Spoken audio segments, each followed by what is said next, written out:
ini ada yang tanya lagi soal plus minus dari pertanian di Jepang itu apa sih gitu. Jadi ini aku jelasin yang eh, minusnya dulu, yang nggak enaknya dulu. Jadi kalau pertanian Jepang itu tergantung eh, wilayah ya, tergantung daerahnya. Jadi kalau misal dapat daerah yang di bawah, dia nggak ada salju, itu enaknya bisa kerja full 1 tahun, itu kan 1 tahun penuh. Eh, karena musim salju mereka masih ada kerjaan. Kalau di daerah atas biasanya itu ada musim fuyu gitu kan, turun salju di sana.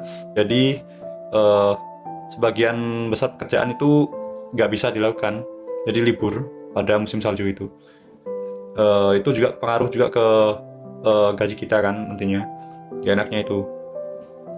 Kalau juga di pertanian itu gak enaknya tergantung komoditas yang ditanam juga sih.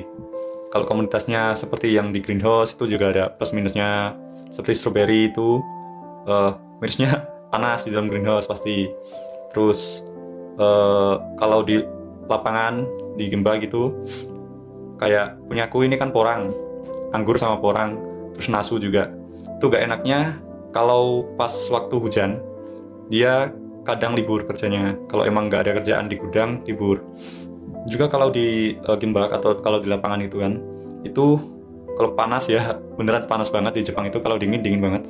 Jadi emang harus kuat mental, kuat fisik kalau mau kerja di pertanian itu. Gak enaknya juga itu kalau pas musim sibuk, meskipun itu hari libur nasional ataupun hari libur panjang itu kayak Natsuyasumi kemarin itu Golden Week itu kita gak ada libur, jadi terus-terusan kerja. Meskipun hari Minggu, Sabtu Minggu itu biasanya kan pada libur. Kalau di pekerjaan-pekerjaan lain itu di pertanian nggak ada kata libur, jadi harus semangat pokoknya kalau di pertanian. Juga itu juga ada untungnya sih kalau emang mau ngejar gaji yang gede, uang gede gitu. Di pertanian oke kalau ngejar lemburan ataupun jam kerja yang panjang itu.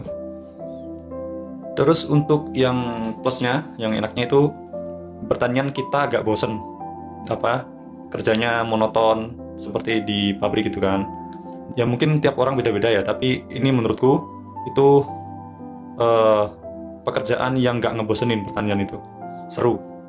Terus enaknya lagi kalau kerja pertanian itu biasanya komoditas-komoditas setelah panen gitu itu kita bisa ngambil atau dikasih sama Sacho biasanya gratis. Dan mungkin sebagian kita dikasih harga murah gitu. Kayak kemarin beras aku dikasih harga murah, separuh harga.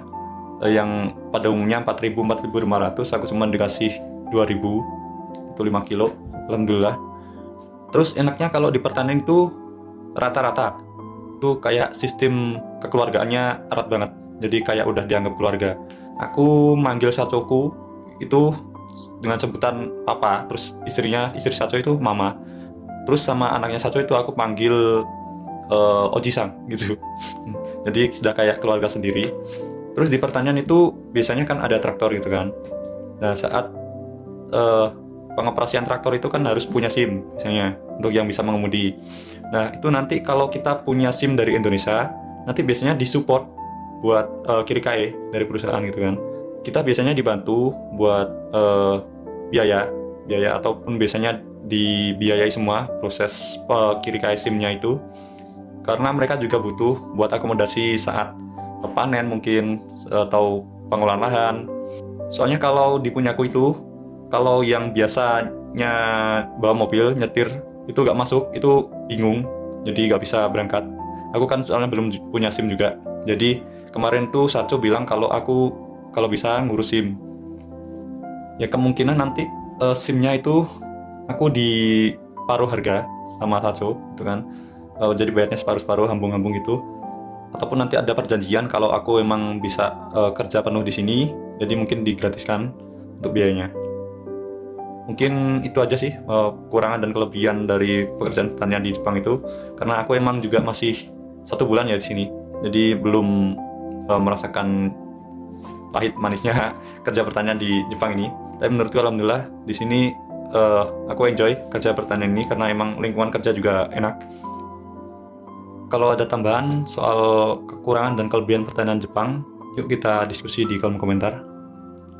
Yoroshiku onegai shimasu. Otsukaresama deshita.